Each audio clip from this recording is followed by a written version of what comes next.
ලෝකේ තියෙන වෘත්තීන් ගත්තාම ඉතාමත්ම පැරණිම වෘත්තිය තමයි ගණිකා වෘත්තිය කියලා කියන්නේ. ගණිකා වෘත්තියේ මිල ගත්තාම ඒ රුපියල් 500 ඉඳන් රුපියල් 75000 වෙනකන් ඒ මිල සීමාව තුළ ඒක දොළනේ වෙනවා. සමාජ ඕන තරම් ඉන්නවා තමන්ගේ අම්මා තාත්තට බෙහෙත් ටික ගන්න දෙන්න අංශභාග රෝගයෙන් පෙළෙන තාත්තව ගොඩදා ගන්න මේ ගණිකා වෘත්තියේ කාන්තාව ඕන තරම් ඉන්නවා සමාජ. අලුත්ම ප්‍රවණතාව තමයි ජංගම ගණිකාව.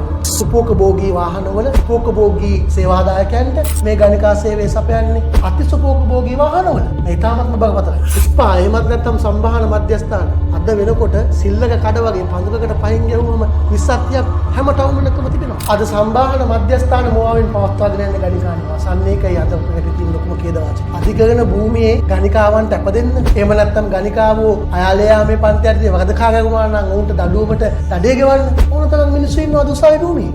ඇත්තටම රූමත් අයද ගණිකා වෘත්තිය නිරත වෙන්නේ. නීත් මොකද ඒක මගෙන් මහන්නේ.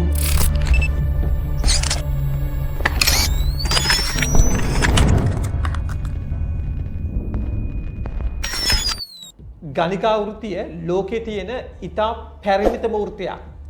ලංකාවේ ඇතමුන් අය ප්‍රසිද්ධියේ හෝ අප්‍රසිද්ධියේ ගණිකා වෘත්තියේ නිරත වෙනවා. ගණිකා වෘත්තිය ලංකාවේ නීත්‍යානුකූලද?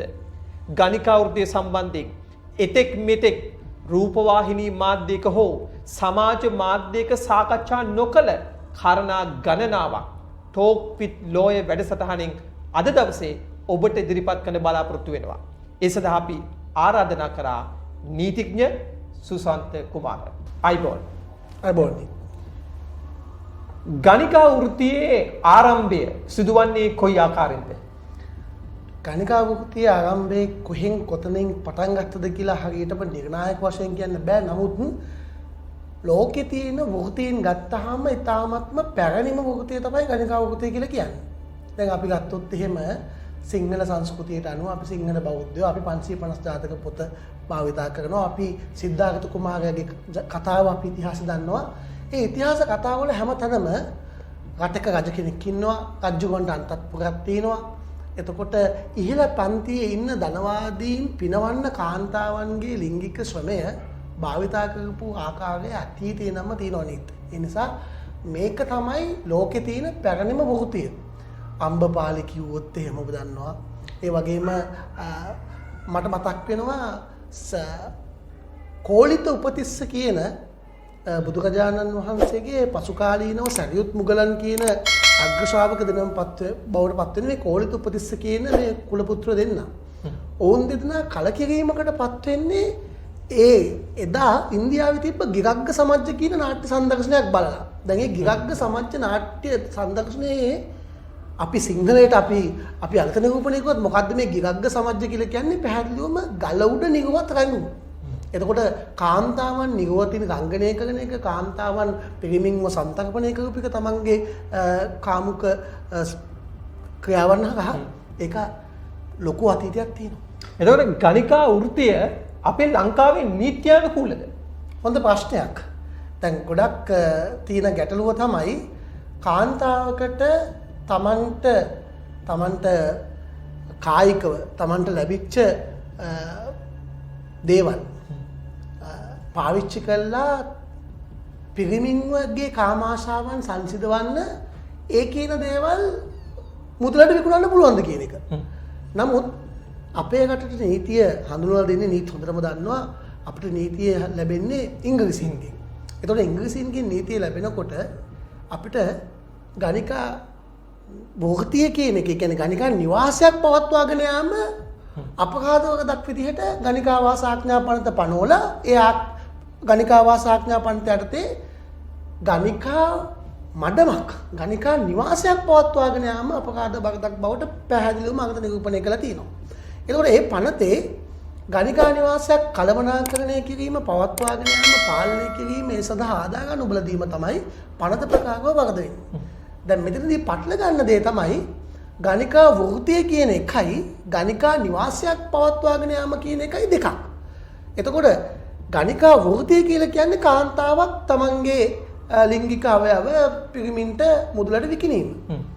ගණිකා නිවාසයක් ගණිකා වාසයක් කියලා කියන්නේ ගණිකාවන් කීප දෙනෙක් පරිපාලනය කරමින් තවත් පුද්ගලයෙකු විසින් හෝ කණ්ඩායමක් විසින් මෙය වාණිජ්‍ය පරමාර්ථයක් උදෙසාම මෙය ඉතාමත්ම දැවැන්ත විදිහට සිදු කරන දේ තමයි ගණිකා මඩම නිවාසය කියලා කියන්නේ. එතකොට ගණිකා මඩමක් නිවාසයක් තුල සාමාන්‍යයෙන් එක් කාන්තාවක් නෙමෙයි ගණිකා වෘත්තිය වෛශ්‍ය වෘත්තියේ යෙදෙන කාන්තාවන් කිහිප දෙනෙක් ඉන්නවා. අපේ රටේ නීතියට අනුව ඒ ගණිකා වාසය කළමනාකරණය කරන පුද්ගලයාට අත්තරන් කළමනාකරණය කරන පුද්ගලයා අත්තරංගුවට ගන්න පුළුවන්. කළමනාකරණයට සහාය දෙන පුද්ගලයා අත්තරංගුවට ගන්න පුළුවන්. පරිපාලනය කරන කෙනා අත්තරංගුවට ගන්න පුළුවන්. ඊට ආදාය අනුබල දෙන අය අත්තරංගුවට ගන්න පුළුවන්. ඔවුන්ට විරුද්ධව නඩු පැවරීමේ හැකියාව තියෙනවා. වරදකාරයා වුණොත් දඬුවම් නියමනය කිරීමේ හැකියාව තිබෙනවා. හැබැයි අපේ රටේ නීතියට අනුව අර අපි කියපු ගණිකා වාසය තුල ජීවත් වෙච්ච ගණිකා සේවය සපයපු කාන්තාව කිසිදු වරදකට වරදකාරයෙක් වෙන්නේ නැහැ. අයට විරුද්ධව ගේන්න චෝදනාවක් නැහැ. මේ తত্ত্বය මෑතකදී කියන්නේ වර්ෂ 2000 ගණන් වලදී මට මතක නැහැ හරියටම වසර ඩැනි වර්සස් සිරිනමල්ද සිල්වා කියන නඩු තීන්දුවේදී අප රටේ හිටපු කීර්තිමත් අග්‍රවිනිශ්චයකාරවරියක් වන ගරු ශිරාණී බණ්ඩාරනායක අගවිනිශ්චක තුමිය විසින් එතුමිය ඉදිරියට පැමිණි මූලික අයිතිවාසිකම් නඩුවකදී පැහැදිලිවම සඳහන් කළා ගණිකා නිවාසයක් පවත්වාගෙන යාම සහ කළමනා කිරීම පවණයි අපේ රටේ නීතියට අනුව වරද්ද වෙන්නේ. එහෙම නැතුව කාන්තාවක් පුද්ගලිකව ගණිකාවේ වෘත්තියේ යෙදෙනවා නම් ඒ වරදක් නෙමෙයි කියලා. මට අවස්ථාව දෙනවා නම් මම කියන්නම් එහි සඳහන් එහි සිද්ධිමය කාරණා වුණේ ඩැනී කියන පුද්ගලයා එක්තරා කාන්තාවක් සමග හොටෙල් මේ නවාතන් පාසුකම් ගැනීම සඳහා ලැබුම් හලකට ගියා හෝටලයකට ගියා. එම හෝටලේ හලාවත ප්‍රදේශයේ එම හෝටලය පොලිසිය විසින් වැටලීමක් කළා. වැටලීමක් කළා එදා දවසේ ඒ හෝටලේ හිටපු සියලුම කාන්තාවන් සහ පිරිමින් අත්අඩංගුවට ගෙනල්ලා ඉදිරිපත් කළා මහේස්ත්‍රාත් අධිකරණයට. මහේස්ත්‍රාත්තුමන් ඒ අධිකරණයේ ඒ ඉදිරිපත් කරපු සෑම දිනම මුල් දවසේ රක්ෂණ භාරයට පත් කළා. පසුව අප ලබාගත්ත මේ තනත්තා ඉන්පසු මූලික අයිතිවාසිකම් කඩ කරා කියලා ආණ්ඩුක්‍රම ව්‍යවස්ථාව 13ක ව්‍යවස්ථාව යටතේ මූලික අයිතිවාසිකම් ගරු ශ්‍රේෂ්ඨ අධිකරණ ඉදිරිපත් කළා. ඒ ශ්‍රේෂ්ඨ අධිකරණ පෙත්සමේදී තමයි ගරු අග්‍රවිනිශ්චකාරතුමිය සඳහන් කළේ මේ ගණිකා වාසය පවත්වාගෙන යාමක් විතරයි වරද වෙන්නේ. අර ඩැනී කියන පුද්ගලයා ඇත්තටම හිටියේ කාන්තාව ගණිකාවක් වුවත් එතන වරදක් සංස්ථාපනය වෙන්නේ නැහැ. ඒ නිසා මූලික අයිතිවාසිකම් උල්ලංඝනය වීමක් සිද්ධ කරනවා. ඒ නිසා පැහැදිලිවම අපේ රටේ ගණිකා වාසය ගණිකා නිවාසය පවත්වාගෙන යාම තමයි වරද. එහෙම නැතුව ගණිකා වෘත්තිය යෙදීම යම්කිසි කාන්තාවක් වෘත්තිය යෙදෙනවා නම් ඒ වරදක් විදිහට කිසිදු නීතියක සඳහන් වන්නේ නැහැ. දැන් ඔබ කියන්නේ ගණිකා වෘත්තිය ලංකාවේ ඇත්තටම වරදක් නොවේ. නීතියෙන් අපි දන්නවා අපරාධ නීතිය කියලා කියන්නේ අපරාධ නීතියෙන් සඳහන් කරන්නේ පාලනය කරලා තියෙනවා කරන්න එපා කියලා මනුෂ්‍ය චර්යාවන් කීපයක්. කියන්නේ මනුෂ්‍ය චර්යාවන් පාලනය කරනවා කිරීම හෝ නොකිරීම. ඒ තමයි වරද. දැන් ගණිකාවක් විදිහට තමන් මුදලක් අරගෙන පිරිමියෙක් එක්ක ඒ වින්දනය ලබන්න පිරිමියාට සේවය සැපයීම වරදක් කියලා කිසිම නීතියක අපේ ව්‍යවස්ථාපිත නීතිය සඳහන් වෙන්නේ නැහැ. එතකොට ගණිකා වෘත්තිය නීතිය ඉදිරියේ වරදක් වෙන්නේ නැහැ. ඒක වරදක් වෙන්නේ නැත්නම් ඒක අපි ආපහු අනිත් පැත්තට අපි ඒක නෙගටිව් ෆෝම් එකෙන් බැලුවම ඒ වරදක් නෙමෙයි. ඒක ඔබ සඳහන් කරන්නේ ලංකාවේ යම්කිසි කාන්තාවකට තමන් අයකන ගාස්තුව යම්කිසි කෙනෙක් ගෙවන්න ලෑස්ති නම් තමන්ගේ ශරීරය ඔහුට විකුණන්නට හැකියාවක් තිබෙනවා. ඒ සඳහා නීතිමය බාධාවක් නැහැ. නැහැ. ඒතකොට පහුගිය මේ අවුරුද්දේ 2020 ජනවාරි මාසයේ අපිට දැනගන්න ලැබුණා බම්බලපිටිය පොලිසිය විසින් ගණිකා වෘත්තියේ නිරත වුණා කියලා ගණිකාවන් 50 දෙනෙක් අධිකරණ ඉදිරිපත් කළා. ඔවුන්ට ගණිකා වෘත්තිය ඉදුණා කියලා චෝදනා ඉදිරිපත් කරා. මෙතන මොකද සිද්ධ වුනේ? අත්‍තරම නීතිය මම කලින් කිව්වා වගේ සාමාන්‍ය සම්ප්‍රදාය තමයි ගණිකා වාසයක් පවත්වාගෙන යන ස්ථානයක් බවට තොරතුරක් ලැබුණොත් හෝ ඒ සඳහා සාධාරණ සැකයක් ඇතුව පැමිණිල්ලක් කොහෙන් හරි ලැබුණොත් පොලිසිය මොකද කරන්නේ? ගිහිල්ලා ඒ ස්ථානය වැටලීමක් කරලා අත්අඩංගුවට ගැනීමක් කරනවා. බොහෝ වෙලාවට වැටලීම කරන්න කලින් ගරු මහේස්ත්‍රාත් අධිකරණයෙන් සෝදසි කිරීමේ වරන්තුවකුත් උන් ලබා ගන්නවා. ඒ ලබාගෙන ගිහිල්ලා තමයි මේ වැටලීම සිද්ධ කරන්නේ. දැන් මේ වැටලීම සිද්ධ කරාම ඒ අවස්ථාවේදී ඒ පරිශ්‍රයේ හිටපු සියලුම දෙනා පොලිසිය මොකද කරන්නේ? අත්අඩංගුවට ගන්නවා. ඒ අත්අඩංගුවට ගන්නකොට ඔබ බොහොම දැකලා ඇති පුවත්පත් තුලද එහෙම නැත්නම් රූපවාහිනී මාධ්‍යවලද අර ගණිකාවන් විදිහට වෛශ්‍ය සේවය සැපයීමට ඒ නිවාසවල රැඳී සිටිච්ච කාන්තාවනුත් පොලිසිය අත්අඩංගුවට අරගෙන දැකලා ඇති ජීප් එකේ දාගෙන යනවා. දැන් ගැටලුව තියෙන්නේ අර මම කලින් කිව්වා වගේ මේ අත්අඩංගුවට ගත්ත කාන්තාවන් පොලිසිය අධිකරණයට ගෙනල්ලා ඒ කාන්තාවන් මොන වැරද්ද කරා කියලාද උසාවියට කවරදකපත් කරන්නේ.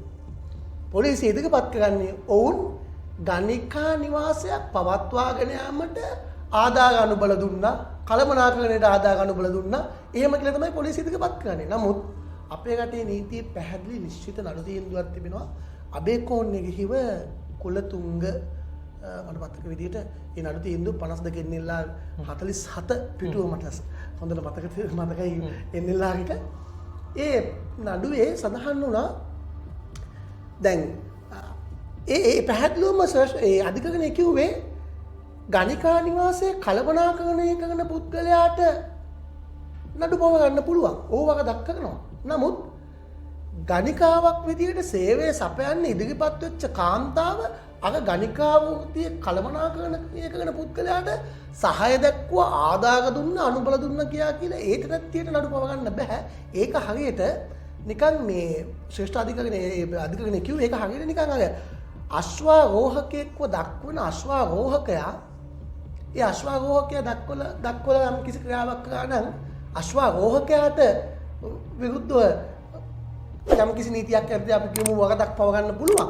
හැබැයි අශ්වාරෝහකයාට ආදාය ගන්න බල දුන්නයි කියලා අශ්වයාට චෝදනා කරන්න බෑ. ඔය උදාහරණේ ඔය විදිහටම භාවිතා කළා නඩු තීන්දුව සඳහන් කරා. ඒ නිසා ගණිකා නිවාසයේ තුල වෛශ්‍යා වෘත්තිය වෙදින්න, ඒ කියන්නේ එන සේවය ලබා ගන්න පිරිමින්ට විකිණීම සඳහා ඉන්න කාන්තාවන් කිසිදු වරදක් කරන්නේ නැහැ. නමුත් ප්‍රායෝගිකව පොලිසිය පාදඩ ආඥා පනත අයාලේ ආඥා පනත කියලා කියනවා. පායාලයාම පාදඩ ආඥා පනත යටතේ චෝදනාවක් ගේනවා. ඔබ දැක්කලා ඇති ගොඩක් වෙලාවට අපි දන්නවා ප්‍රායෝගිකව අපි අධිකරණයේදී ඒ පාදඩ ආඥා පනත යටතේ වරදට චෝදනාව ගෙනාවම අනේ මේ කාන්තාව දඩේ රුපියල් 100ක් ඊට වඩා අඩු ප්‍රමාණයක් හින්දා වරද පිළිගෙන නඩු කටයුතු අවසන් කරනවා. නමුත් පාදඩ අයාලයාමේ ආඥා පනත යටතේ අත්අඩංගුවට ගෙන ඉදිරිපත් කරන්න පුළුවන් මේ ස්ථානයක ඉන්න කාන්තාව නෙමෙයි. ඒ හින්දා මේ වෛශ්‍යාව සේවය සපයන්න ඉන්න කාන්තාවන්ට නීති අනුව නම් ඒ කාන්තාවන්ට විරුද්ධව ගේන්න පුළුවන් අපරාධ වරදක් මම දන්න තරමට නම් නීතිය නැහැ. ලෝකේ පුරා මිලියන 42ක් ගණිකා වෘත්තියේ නිරත වෙනවා. ලෝකේ රටවල් 53ක් ගණිකා වෘත්තියේ නීත්‍යානුකූල කර තිබෙනවා. සුසන්ත නීතිඥතුමා මට කියන්න මේ ලංකාවේ ගණිකා වෘත්තියේ වැඩිපුරම නිරත වෙන්නේ කුමන වයස් පරාසයේදී අපිට අඳුර ගන්න පුළුවන්ද? දැන් ඇත්තටම කාන්තාවෝ ගණිකා වෘත්තියේ යෙදෙනකොට දැන් අපි දන්නවා හැම තැනකම තියෙන ඉල්ලුම් සැපයුම් න්‍යාය තමයි වෙළඳ පොලේ තියෙන්නේ. ඉල්ලීමට අනුව තමයි සැපයුම ඇති වෙන්නේ. දැන් ලිංගික කටයුතු වලදී අපි ගත්තොත් එහෙම පිරිමි මේක මම කියන කතාවක් නෙමෙයි, මේක ඇවිල්ලා මේ ජීව විද්‍යාත්මකව මේ වෛද්‍යවරුන් විද්‍යාඥයෝ කියන කතාවක්. දැන් පිරිමින්ගේ ලිංගික ආශාවන් එක එක වයසේදී එක එක විදිහයි. දැන් සමහර වෙලාවට ගැටවක වයසේ ඉන්න තරුණයෝ සමහර වෙලාවට වඩා වැඩි වයසින් යුතු කාන්තාවන්ට කැමතියි. එතකොට එහෙම ගත්තාම වයසින් වැඩි පිරිමි වයසින් අඩු කාන්තාවත් සමග ලිංගික කටයුතු වලට යෙදෙන කැමතියි. එතකොට මේ ඉල්ලුම සැපයුම තියෙන නිසා මම දැකලා තියෙනවා මම අත්දැකීමෙන් මේ වෘත්තීය කටයුතු වලදී වයස අවුරුදු 15 16 ඉඳන් සමහර විට ආරම්භ වෙන්නේ අවුරුදු 45 50 60 වෙනකන්. ඒ වයස් සීමාව වෙනකම්ම කාන්තාවෝ මේ වෘත්තිය යෙදෙනවා. වැඩිපුරම වෘත්තිය යෙදෙන්නේ වයස අවුරුදු 20 පැනපු 20න් එහාට අවුරුදු 40ක් විතර කාල සීමාවක් ඇතුළේ ඉන්න අය කාන්තාව තමයි වැඩිපුරම මේ ගණිකා වෘත්තිය. ලංකාවේ වැඩිපුරම ගණිකා වෘත්තිය යෙදෙන්නේ ඉතාමත් රූමත් අයද? ඇයි ඒක මගෙන් අහන්නේ? නෑ ඔබතුමාගේ අහුවේ ඔබතුමා මේ නිතරම අධිකරණය නිසා අය නිතර මුණ ගැසෙනවා. මම ප්‍රායෝගිකව මම නීත් ඒ ප්‍රශ්නට උත්තර දෙන්නේ මම වෘත්තීය නීතිඥයෙක් විදිහට මම ගණිකා වාස සහ ඔය එහෙමත් නැත්නම් සම්භාවන මධ්‍යස්ථාන වලට සම්බන්ධ නඩු වලට මම පුද්ගලිකව පෙනී සිටිනවා. මගේ සේවාදායකයෝ මට හම්බලා තිනවා. මම මේ සේවාදායකයොත් එක්ක කතා බහ කරලා තිනවා. එම වෘත්තීය අත්දැකීම් අනුව තමයි මම නීත්ට කියන්නේ මේ ප්‍රශ්නට උත්තර දෙන්නේ. රූමත්ද නැද්ද කියන එකත් බොහෝ වෙලාවට අදාළ නැහැ. පිරිමින්ගේ අවශ්‍යතාවන් ලිංගික අවශ්‍යතාවන් එක විවිධාකාරයි. දැන් සමහර පිරිමි ඉන්නවා ඒ පිරිමින්ට අවශ්‍ය හැඩරුව නෙමෙයි. මොකක් හරි හේතුවක් මත තමන්ගේ තියෙන ලිංගික ආශාව කොහොම හරි සිදු කරලා යන්න. ඒකට ඒ නිසා ඕමත්ද නැද්ද කියන එක ගණිකා වෘත්තියේදී සාධකයක් වෙන්නේ නැහැ. සමහර වෙලාවට රූමත් නොවන කාන්තාවන්ට ගණිකා වෙළඳපොලේදී වැඩි ඉල්ලුමක් තිබුණා. ඒකට හේතුව තමයි ඔවුන් ඒ වෛශ්‍ය වෘත්තියේ කරන ආකාරය අනුව සේවාදායකයන්ව බොහොම පහසුවෙන් නිතර ගෙන්න ගන්න. ඒ කියන්නේ ඇය ලබා දෙන සේවය. මට බොහොම අවස්ථාවලදී මට මේ යම් ආයතනවල මගේ සේවාදායකයෝ කියලා තියෙනවා. සර් සමහරක් විට මේ සර්ට මේ පේන්නේ නැහැ මේ කාන්තාව එච්චර ප්‍රියමනාප නොවුනට කාන්තාව ලිංගික කාර්ය හොඳට කරනවා. ඒ නිසා ඇයට ලොකු ඉල්ලුමක් තියෙනවා මේ ගණිකා වෙළඳපොලේදී කියලා. ඒ නිසා මම හිතන්නේ රූමත් භාවය කියන එක ලොකු ගැටලුවක් වෙන්නේ නැහැ. රූමත් අයත් ඉන්නවා, රූමත් නැති අයත් ඉන්නවා. පහුගිය කාලේදී අපි දැකපු ඉතාමත්ම අවාසනාවන්තම සිදුවීම තමයි මේ අලුත් තාක්ෂණයත් එක්ක නවීන විද්‍යාව දියුණු වෙලා රූපවාහිනිය ඇතුළු ශ්‍රව්‍ය දෘශ්‍ය මාධ්‍ය වල තාක්ෂණික දියුණුවත් එක්ක මේ රූපවාහිනියේ මුණ පෙන්වන්න පුළුවන් මට්ටමට එන සෑම කාන්තාවක්ම කියන්නේ හැම කාන්තාවක්ම කියොත් වැරදි. එහෙම පුළුවන් කාන්තාව වැඩිපුර තමන්ගේ මේ ඇඟ විකිණීමේ වෘත්තියට දැන්වීමක් විදිහට තමයි සමහර වෙලාවට රඟපෑමේ දෙන්නේ. එහෙම නැත්නම් නාට්‍යිකාංගනාවක් හරි එහෙම නැත්නම් නිලියක් විදිහට හරි තමන්ගේ කටයුතු කරන්නේ මූලික වෘත්තිය රංගපාම නෙමෙයි. මොකද ගණිකා වෙළඳපොලේදී ගණිකා වෙළඳපොළ තුල එයාගේ නම හදන්නේ එයා නාට්‍යාංගනාවක් එයා නිලියක්. ඒ කියන ස්ලෝගන් එකට තමයි වෙළඳපොළ හදාගන්නේ. ගණිකා නිවාසක් ලෙස පවත්වාගෙන යමින් චෝදනා ලබා වර්ධකන වන පුද්ගලයෙකුට දෙන්න පුළුවන් දඩුවම මොකක්ද ලංකාවේ නීතිය අනුව? ලංකාවේ නීතිය අනුව සිර දඬුවම සහ දඩ මුදල් දඩයක් තමයි තිබෙන්නේ. මට මතක විදිහට අවම රුපියල් 50000ක දඩ මුදලක් සහ සිර දඬුවමක් තිබෙන්නේ. ගණිකා නිවාස පවත්වාගෙන ගණිකා නිවාසයක් කළමනාකරණය කිරීම, පවත්වාගෙන යාම, පරිපාලනය කිරීම, ඒ සඳහා ආදායම් අනුබල දීම, ඒ වගේම ගණිකා නිවාසයකට පරිශ්‍රයක් කුලියට හෝ යම් කිසි ගිවිසුමක් මත ලබා දීම කියන ඔය සීලුම වරදවල් සඳහා. ගණිකා වෘත්තියේ නියැලෙන පුද්ගලයන්ගේ සමාජ පසුබිම කොයි ආකාරයෙන්ද ඔබ දකින්නේ? අන්න ඒක තමයි මේ වගේ සමාජ ගැටලුවක අපි හැමතිස්සෙම අවසානයේ දිහා බලලා අපි උත්තර හොයන්න යන එකේ ගැටලුවක් තියෙනවා. මොකද අවසානයේ තමයි අපි පේන්නේ. හැබැයි නමුත් ඒ තැනට කාන්තාවපත් වෙන්න හේතුව මොකද්ද කියන එක මට මතකයි. මම පුංචි කාලේ අපි ඉස්කෝලේ යන කාලේදී අපි විවාද තරඟ වලට සහභාගී වෙනවා. අපි විවාද තරඟ වලට සහභාගී වෙද්දී අපි කියන කතාවක් තමයි අපරාධකාරයෙක්ව බිහි කරන්නේ කවුද? වැරදිකාරයෙක්ව බිහි කරන්නේ කවුද? අම්මා කියන ගර්භාෂය ඇතුලින් මාස 10ක් 9ක් ගර්භාෂය ඇතුළේ ඉඳලා එළියට පැමිණෙන හොඳ හෝ නරක කියන පුද්ගලයෝ වම් අතේ මල් වට්ටියක් සහ දකුණු අතේ තුවක්කුවක් තබාගෙන එළියට එන්නේ නැහැ. අම්මාගේ කුසින් එළියට මේ ලෝකෙට එළියට එන හැම දරුවෙක්ම අහිංසක දරුවෝ. ඒ කවුරුත් අපරාධකාරයෝක්වත් වැරදිකාරයෝක්වත් ගණිකාවක්වත් මේ හම්බෙන හැම ගෑනු දරුවෙක්ම ගණිකාවක් වෙන්නේ නැහැ. නමුත් මෙයාලව මේ සමාජයට ආවයින් පස්සේ කවුද මේ තැනට යොමු කරන්නේ? ඒ යොමු කරන්නේ සමාජය කියන ගග භාෂය තමයි මේ අපරාධකාරයව නිර්මාණය කරන්නේ, වැරදිකාරයව නිර්මාණය කරන්නේ.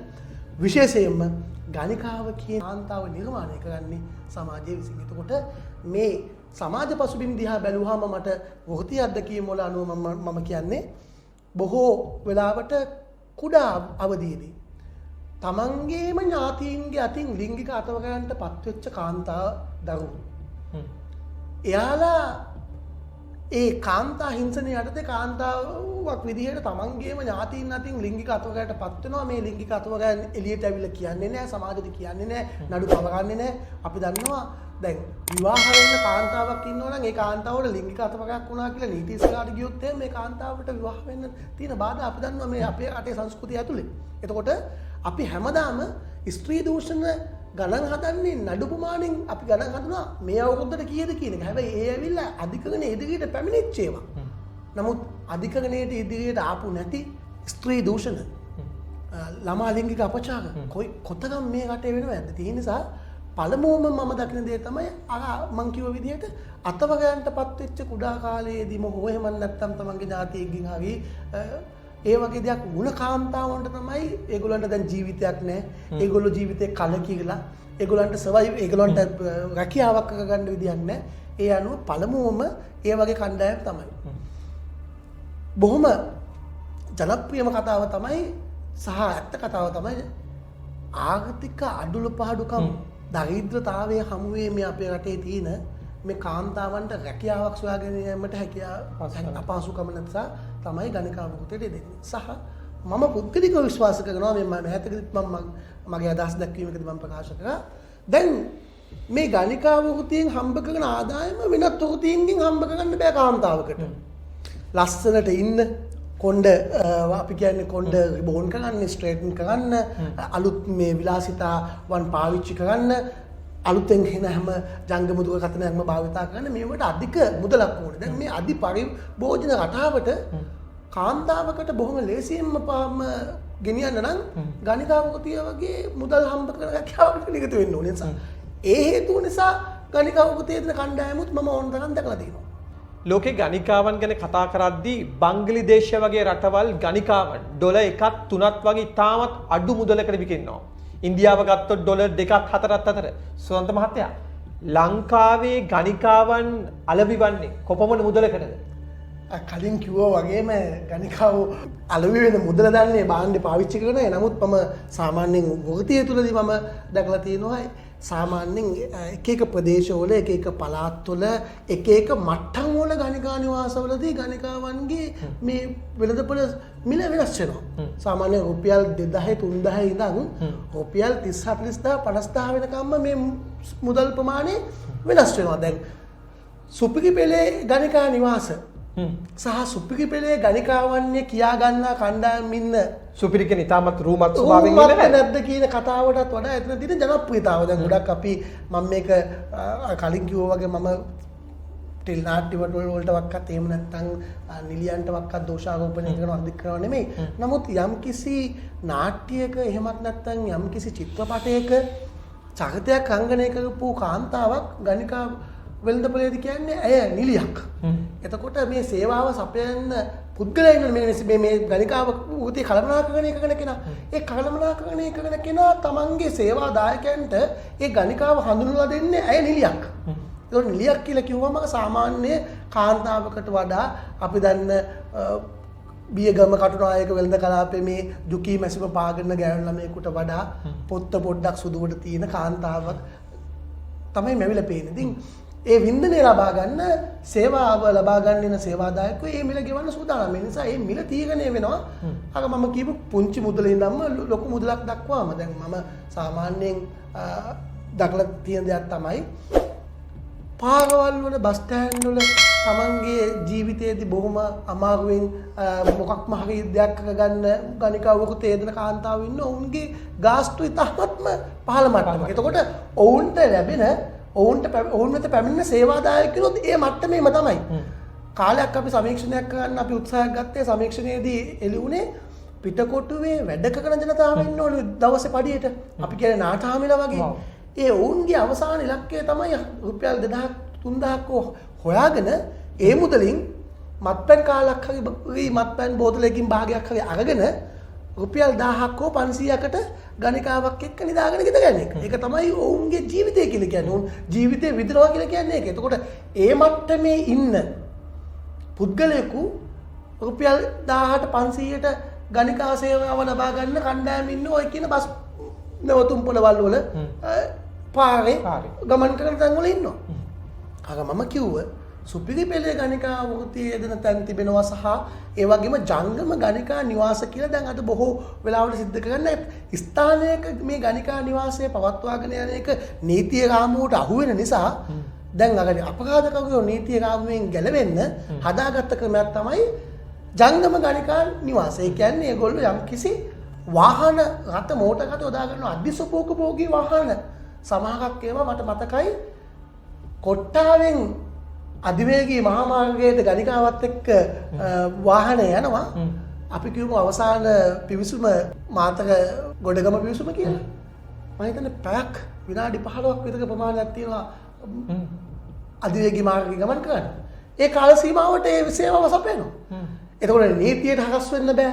පොලිසියට හරස් වෙන්න බෑ. කවුරුත් දන්නේ නැහැ, දකින්නේ නැහැ. නමුත් එවැනි ජංගම ගණිකා නිවාසත් පොලිසිය විසින් අත්අඩංගුවට ගැනීමක් සිදු කරලා තියෙනවා අපේ රටේ. එහෙම දේවල් වෙනවා.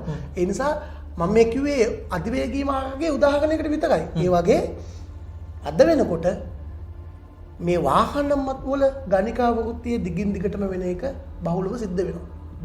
ගණිකා වෘත්තියේ නිරත වෙන ඇතැම් කාන්තාවන් පිළිබඳව කතා කරද්දී බොහොම ඉතාමත් දුක්ඛිත කතාවක් තිබෙන්නේ.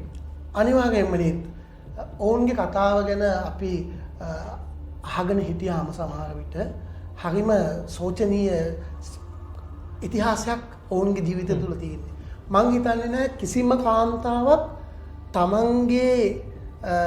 තමන් සතු තිබෙන මේ කායිකව තමන්ට හම්බෙලා තියෙන දේවල් පිරිමියෙකුට කැමැත්තකින් දෙනවා කියලා නම් මම විශ්වාස කරන්නේ නැහැ. මොකද නොඑක් විදිහේ කාම පිපාසිත පිරිමින් තමයි ඔවුන්ගේ සේවාදායකයන් වෙන්නේ. කාමරයකට ගිහිල්ලා එක යහනක් උඩට ගියායින් පස්සේ මුදල් දුන්නායින් පස්සේ අරක කරන්න බෑ මේක කරන්න බෑ කියලා ගණිකාවට තහනම් පනවන්න බෑ. ඉතින් කිසිම කාන්තාවක් මං හිතන්නේ කැමැත්තෙන් මේ දේ කරනවා කියලා. නමුත් ඔවුන් පත්වලා තියෙන අර සමාජ ආර්ථික ප්‍රශ්න සහ පසුබිම තුළ තමයි ඔවුන් ගණිකාවන් බවට පත්වලා තියෙන්නේ. උදාහරණයක් විදිහට අපි ගත්තොත් එහෙම කොළඹට ඇවිල්ලා මේ වෘත්තිය යෙදෙන්නේ ගොඩාක් පිටපළාත් තුළ මාතර, අනුරාධපුරය, පොළොන්නරුව, මොනරාගල, කැබතිගොල්ල ඔය වගේ දුෂ්කර පළාත් තුළ ශුෂ්ක පළාත් තුළ මේ හේනේ කුඹුරේ ගොවිතැන් කරපු මේ අම්මා තාත්තගේ දරුවෝ තමයි මේ කොළඹට රැකියාවක් හොයාගෙන ඉන්නේ.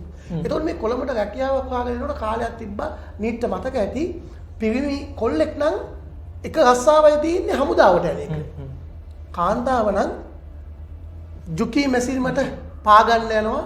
අපි දන්නවා වෙළඳපොළ ආර්ථිකයත් එක්ක කටුනායක බියගම වෙළඳ කලාප බිහි වෙලා අපේ රටේ නිමි ඇඳුම් ශාස්ත්‍රය දියුණුවට පත් වුණාම හැමතැනම තියෙන්නේ ජුකි කර්මාන්තශාලා.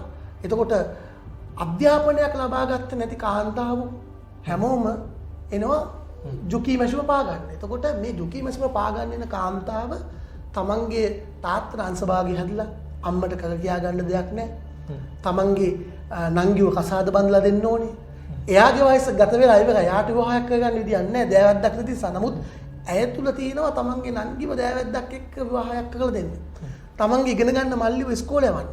ඉතින් ඒ සියල්ල අර වෙළඳපොළ ආර්ථිකය හමුවේ මේ නිමය ඇඳුම් ශාස්ත්‍රයේ ශ්‍රමය සූරා කරන පුද්ගලික ආයතන විසින් නිසි වැටුපක් ඔවුන්ට ලබා දෙන්නේ නැහැ. ඒ නිසි වැටුපක් ලබා දෙන්නේ නැති නිසා ඒ වැටුප ප්‍රමාණවත් නොවන නිසා ඔවුන් මොකද කරන්නේ? ඔවුන් පිළිගලා තියෙනවා ගණිකා වෘත්තියෙන් අමතක ආදායම උපයන්නේ. අමතක ආදායමෙන් තමයි මම කිව්වා ගෙවල් වල ගෙදර දොරේ තියෙන වැඩ කටයුතු ඔක්කොම කරන්නේ.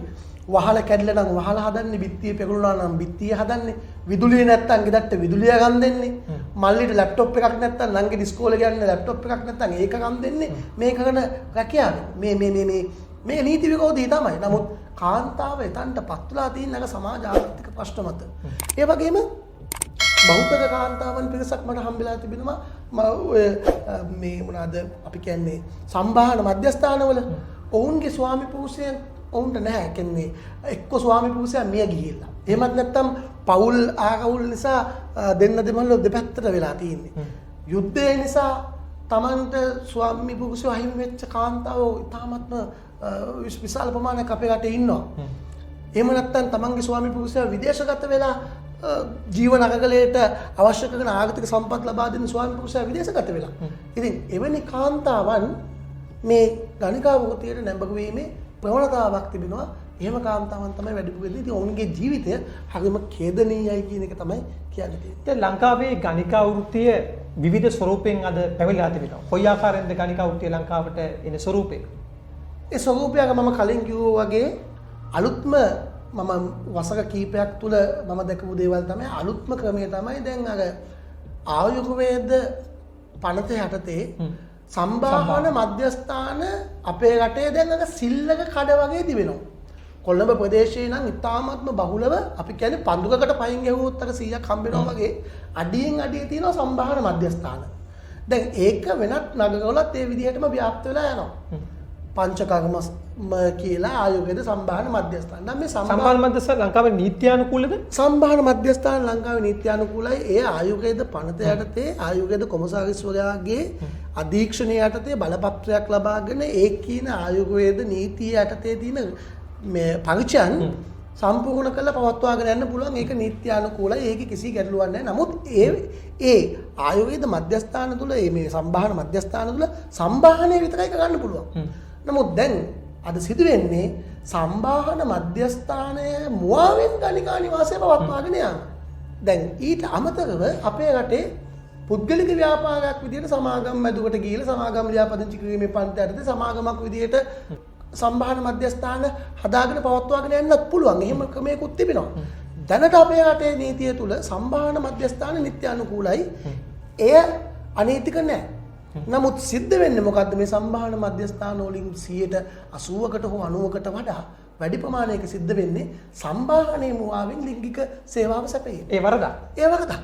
අනිවාර්යෙන්ම වරදක්. අන්න ඒක තමයි මම කලින් කිව්වේ ගණිකා නිවාසයක්, ගණිකා වාසයක් කළමනාකරණය සහ පවත්වාගෙන යාම තමයි වරද වෙන්නේ කියලා.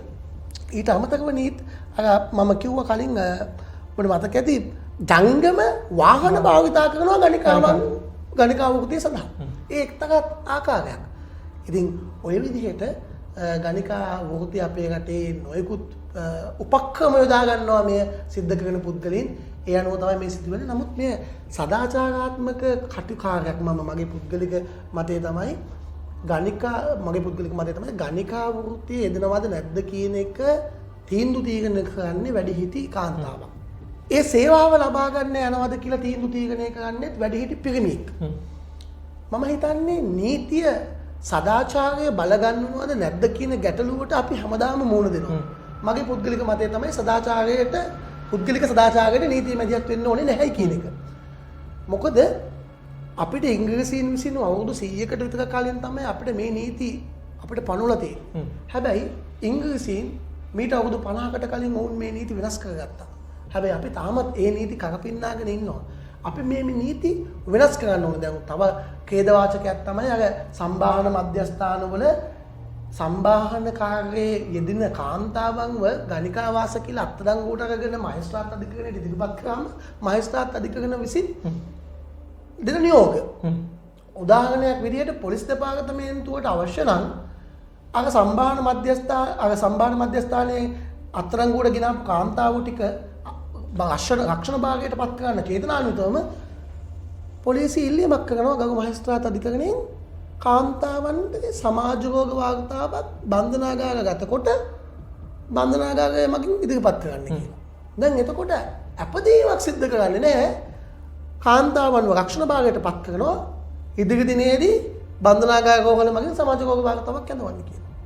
දැන් මේ සිදුවීම මම නීතිඥයෙකු විදිහට මේ සිදුවීම දිහා මම බලන්නේ මම දන්න නීතියට අනුව කාන්තාවක් ගණිකා වාසාඥා පනත යටතේ ඉදිරිපත් කළාම ඇය ගණිකාවක් හෝ නොවුනත් ඇය කළමනාකරණය කරා හෝ ඊට ආදාය ගන්න දුන්නා කියලා මොන විදිහකින් හෝ කාන්තාවක් ඉදිරිපත් කරාත් ඒ ඉදිරිපත් කරන කාන්තාවට සමාජ රෝගයක් තියෙනවද නැද්ද කියලා සමාජ රෝග වාර්තාවක් හදවන්න අධිකරණයට බලයක් තියෙන්නේ කොහෙන්ද කියන ප්‍රශ්නේ තමයි මම හැමදාම ප්‍රශ්න කරන්නේ.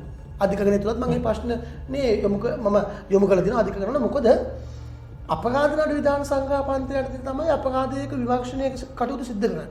ඒ විමර්ශන කටයුතු සිද්ධ කරනකොට නීති දන්නවා අපරාධ නඩු විධාන සංග්‍රහය 109 වෙනි වගන්තිය ඉඳන් 126 වෙනකන් තියෙන වගන් තුල තමයි අපරාධ විමර්ශනය තිබෙන්නේ. ඒ අපරාධ විමර්ශනයේදී වරදක් සම්බන්ධයෙන් තොරතුරු ගැනීම සඳහා තමයි 124 වෙනි වගන්තිය යටතේ පොලිසිය විසින් ඉල්ලන දේවල් මහේස්ත්‍රාත්වගේ නියෝගයක් නිකුත් කළ දෙන්න ඕනේ. බැංකු වාර්තා ගන්න, CCTV පටිගත කරපු දර්ශන ලබා ගන්න, ඇඟිලි සලකුණු ගන්න, පාද සලකුණු ගන්න, කේටය ගන්න, ලේ සාම්පල ගන්න, ඒව සියල්ල ගන්න පුළුවන් අර 127 වෙනි වගන්තිය යටතේ විමර්ශනයට සහාය දක්වීම විදිහට අපරාධ නඩු සංග්‍රහයේ පනතය 122 23 24 22 වගන් තුල සඳහන් වන ආකාරයට. දැන් කාන්තාව අධිකරණයට ඉදිරිපත් වුණා මේ කාන්තාවට වරදක් නැත්නම් අර මම කලින් කිව්වා වගේ ගණිකා වාසයක් පවත්වාගෙන යාම තමයි කළමනාකරණය කිරීම තමයි වරද. හැබැයි ගණිකා සේවය සැපයීම වරදක් නෙමෙයි. එහෙමනම් ඒ කාන්තාව වරදක් කළා නැහැ. ඉතින් වරදක් නොකරපු කාන්තාවකගේ ලේසාම්පල ගන්න හෝ ඇයට සමාජගෝග වාර්තාවක් සමාජගෝග තියෙනවා කියලා වාර්තාවක් යනවන්න නියෝගයක් දෙන නෛතික ප්‍රතිපාදනයක් නැහැ. ඒ නිසා එහෙම නෛතික ප්‍රතිපාදනයක් නැති නිසා ඒක ඊටාත්ම නුසුදුසු දෙයක් මම හිතන්නේ අපි ඇත්තටම අපි ඒ වගේ දේවල් කියන්නේ කාන්තාව රක්ෂණ බන්ධනාගාර ගත කිරීම කළ යුතුයි කියන තැන ඉන්නවා නම් එහෙම හිතාගෙන අපිට මේ සදාචාරය හදන්න බෑ. අධිකරණය විසින් නීතිය බල ගන්නනකොට සදාචාරය බල ගන්නවන්න ඕනේ, සමාජය හදන්න ඕනේ. හැබැයි ඒකේ සීමා මායිම් තිබෙනවා.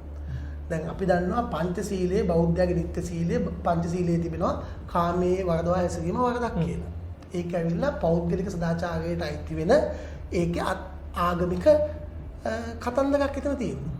නමුත් අපේ රටේ මහ පොළොවේ ජීවත් වෙන අයිතිවාසිකම් තියෙන පිරිමියෙකුට හෝ කාන්තාවකට තමන්ගේ කැමැත්ත මත දෙන්නාගේ බලහත්කාරයෙන් නෙමෙයිනේ. දැන් ස්ත්‍රී දූෂණය හෝ වෙනත් දෙයක් නම් අපිට කිය දෙයක් ඒ බලහත්කාරකමක් කියලා. බලහත්කාරයක් නැත්නම් තමන්ගේ කැමැත්ත තියෙනවා නම් ඒ කාර්ය ඉටු කරගන්න තැනට නීතිය මැදිහත් වෙන්න අවශ්‍යතාවක් නැහැ. අර මම කලින් කිව්වා වගේ නොකල වරද්දකට උසාවියට ආවයින් පස්සේ රක්ෂණ මාර්ගයටපත් වෙනවා මේ සමාජගෝග වාර්තා කැඳවන්න. දැන් ඔය ගැන කතා කරද්දී මේ ක්වොරන්ටයින් ඕඩිනන්ස් එක නිරෝධායන ආඥා පනත අපි මේ දන්නේ COVID-19 ආවයින් පස්සේනේ. හැබැයි ඔය COVID-19 එන්න කලින් එක්තරා අවස්ථාවකදී කිව්වා ඒ සමාජගෝග වාර්තාවක් කැඳවන්නේ ක්වොරන්ටයින් ඕඩිනන්ස් ඇක්ට් එක ඕඩිනන්ස් එක යටතේ ප්‍රතිපාදන මත කියලා. නමුත් ඒ පනත යටතේ කටයුතු කරන්න පුළුවන් වසංගත රෝගයක් විදිහට ව්‍යාප්ත වන රෝගයක් සම්බන්ධයෙන් විතරයි. සමාජ රෝග එහෙම වසංගතයක් විදිහට ව්‍යාප්ත වෙන්නේ නැහැ. එහෙම වෙලුවොත් එහෙම උණ හෙම්බිරිස්සාවක් ඇස්ස හැදුනාගේ ඩඩ රිපෝට් එකක් ගන්න නියෝග දෙන්න පුළුවන්. ඒ නිසා මම ඒ කටයුත්ත දිහා නම් මම නීතිඥයෙක් විදිහට මම හිතන්නේ සුදුසු නැහැ. එහෙම කරන්න ප්‍රතිපාදන නැත්තේ නැහැ. ඇතමුන් Tamanට ඇතිවෙච්ච විවිධ ප්‍රශ්නත් එක්ක ගණිකා වෘත්තියේ නිලෙනවා. අවසානයේ උන් අධිකරණ ඉදිරිපත් කරනවා. මේ අධිකරණ ඉදිරිපත් වෙච්ච සමහර අයට කොච්චර දුරට නීතිය තුල සුරක්ෂිතතාවයක් තිබෙනවද? ඊටමත්ම හොඳ ප්‍රශ්නයක් නීතියේ ගැහුවේ. අපි හැමතිස්සෙම අපි බලන්න ඕනේ අපරාධයක් තුලදී අපරාධයේ වින්දිතව ඉන්නවා. දැන් මම ඉගෙනගත්ත නීතිය අනුව මට පේන්නේ මේ ගණිකා වෘත්තියේ යෙදුනා කියලා ගණිකා වාසාඥා පනත යටතේ මේ අධිකරණයේ ඉස්සරහට ගේන කාන්තාවොත් එයාලත් වින්දිතව අපරාධයක. මම කලින් කිව්වා වගේම ඔවුන් වරදක් කරන්නේ නැහනේ. ඔවුන්ට විරුද්ධ වරදක් නෑ. හොඳම දේ තමයි අර මේ වඩා පහසුම දේ තමයි අයාලේ යාමේ ආඥා පනත යටතේ උන්ට නඩු පවගෙන එක. නමුත් ඒට නිවැරදි කරු කියලා නඩු කිව්වන නිදහස් වෙනවා. නමුත් ඉක්මනට නඩුව අවසන් කරගන්න ඕනේ. ගෙදර යන්න ඕනේ. රිමාන්ඩ් වෙන්න බෑ. මේක සමාජය දැනගන්නවා. ඒ නිසා එක දවසින් වරද්ද පිළිගන්නවා දඩ මුදලකට යටත්ව. නීතියේ ප්‍රශ්නේ තමයි මේව පත්වෙච්ච කාන්තාව උසාවියට ආවම උන්ට විතර දැකවගෙන මේත් එක්තරා ඛේදවාචකයක් අපේ රටේ නීතිය තුල මේ කාන්තාවන් පොලිස් නිලධාරීන්ගේ විමර්ශන වලට තමයි සලකපත් වෙන්නේ. ඊට පස්සේ නීතිඥ සේවාවන් වලට. ඊට පස්සේ බන්ධනාගාරයට අතු වුණා නම් බන්ධනාගාරයට. ඔය කියන අධිකරණ ශාලාව තුල ඉන්න අධිකරණ ශාලාව තුල උන් දිහා බලාගෙන ඉන්නයි දැන්. සමහරම මට අහන්න ලැබිලා තියෙන කතා තමයි. හැබැයි මම ඒව ඇත්ත නැත්ත ගැන දන්නේ නැහැ. සමහරක් වෙලාවට ගණිකා වාසා මේ පනත යටතේ අත්අඩංගුවට ගෙනල්ලා අයාලයා මේ පනතෙන් චෝදනාව ඉදිරිපත් කරාම වරද පිළිගත්ත කාන්තාවට රුපියල් 500ක හෝ 100ක දඩ මුදලක් නියම කරා නම් ඒක ගෙවන්න කෙනෙක් නැත්තම් මම අහලා තියෙනවා මේ අධිකරණේ ඇවිල්ලා ඉන්න පුද්ගලයෝ ස්වේච්ඡාවෙන් ඉදිරිපත් කළා ඒ මුදල ගෙවලා කාන්තාව නිදහස් කරගෙන ආපහු නැවත එක්කගෙන යනවා තමන්ගේ උන්ට හරියට අනුකම්පාවක් හරි අනුකම්පාවක් තියෙනවා. ඒ දාම පුදුම දායකම්පාවක් තියෙන්නේ. ඉතින් එහෙම බලනකොට මේ කාන්තාවන් ඇත්තටම අපේ රටේ මේ නීතිය ක්‍රියාත්මක වෙන ආකාරය දිහා බැලුවම ඔවුන් ඇත්තටම අනාරක්ෂිතභාවයක් තියෙනවා ලොකු. කබලෙන් ලිපට වැටෙනවා හා සමාන තත්වයක් සමහර විට ඇති වෙන්න පුළුවන් මේ කාන්තාවන්ට. ඔවුන්ට මොකද දැන් නීතිඥවරුත් එක්ක ගනුදෙනු කිරීමේදී අපි දන්නවා නීතිඥවරුන් දැන් පුද්ගලිකව මම වුණත් එහෙමයි. දැන් අපේ වෘත්තීය ගාස්තු ඔවුන්ට ගෙවන්න ඕනේ. දැන් වෘත්තීය ගාස්තු හොයා ගැනීම දැන් නීතිඥවරුන්ගේ ගාස්තු සාමාන්‍යයෙන් වෙනත් ගාස්තු වල සාපේක්ෂව තරමක් වැඩි. එතකොට දැන් මේ කාන්තාව මේ ගාස්තු සොයා ගන්න එපයි. ඒ ගාස්තු සොයාගන්නත් නැවතත් ආපහු මේ වෘත්තියම දෙන්න ඕනේ. එහෙම නැත්නම් මේ කාන්තාවට හෙදියක් විදියට ගිහිල්ලා ගුරුවරයෙක් විදියට ගිහිල්ලා පාසල උගන්වන්නවක්වත් ඕගොල්ලක බේත් ශාලාව වල ගන්නවක්වත් බෑ. ඉතින් ඒ අගතෙන් බැලුවාම ඔවුන් නැවත මේ අපරාධයට යොමු වීම තියෙන සම්භාවිතාව පොලිස් නිලධාරීන් සහ බන්ධනාගාර නිලධාරීන් විසින් ඔවුන්ගේ කටයුතු පාලනය කරන අවස්ථාවේදී බොහෝ වෙලාවට ඔවුන්ගේ ගොදුරු බවට පත් වෙන අවස්ථාවක් අපි දැකලා තියෙනවා. ඉතින් ඒ නිසා මට කියන්න තියෙන්නේ කනගාටුදායක තත්වයක් ඔවුන් කෙරෙහි අලුතෙන් පනවන නීතියක් අපරාධ වින්දිතයන් සහ සාක්ෂිකවන්ගේ අයිතිවාසිකම් ආරක්ෂා කිරීමේ පනත. නමුත් ඒ පනතෙන් ඔවුන්ව ආවරණය කරලා නැහැ. නමුත් මම විශ්වාස කරනවා ඔවුන්ගේ ආරක්ෂාවන් වෙනුවෙනුත් ඔවුන්ගේ සුබ සිද්ධිය වෙනුවෙනුත් යම්කිසි නීති රීති මේ රටේ බිහි වෙන්න ඕනේ, මේ නීති රීති හැදෙන්න ඕනේ.